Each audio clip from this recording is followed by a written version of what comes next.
Hi there, I'm Daniel Fernandez. I'm a freshman studying journalism at Northwestern, and today I'll be baking chocolate chip cookies. So the first thing is I start with the dry ingredients, which is putting together both the flour, the salt, and the baking soda, and basically you just pour it all into a bowl and then whisk it together a little bit. So once we're done with the dry ingredients, we move on to the wet ingredients, which basically requires combining butter and then two types of sugar, brown sugar and cane sugar. You sort of slowly at first beat the brown sugar and the cane sugar together with the butter. And the next step is to add in eggs.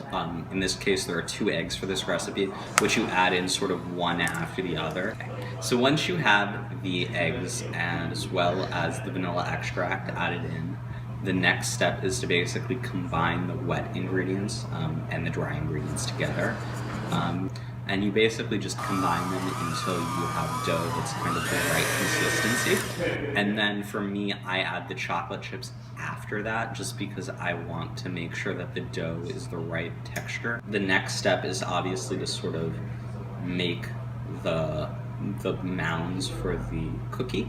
I'll sort of approximate it to about the size of a tablespoon, and you can either scoop it right out with the tablespoon, or you can just kind of use your hands and form the ball that you want. Once you're done making the dough and putting them on the tray, you basically just put them in the oven and let them cook for like 10 to 15 minutes normally. But you just want to look for kind of brownness around the edges, like a light brown color in this case. You let them cool for like 10-ish minutes normally, unless you're like really eager to have them, in which case you can just kind of take a bite and go to town. And then you just sort of eat them and enjoy them.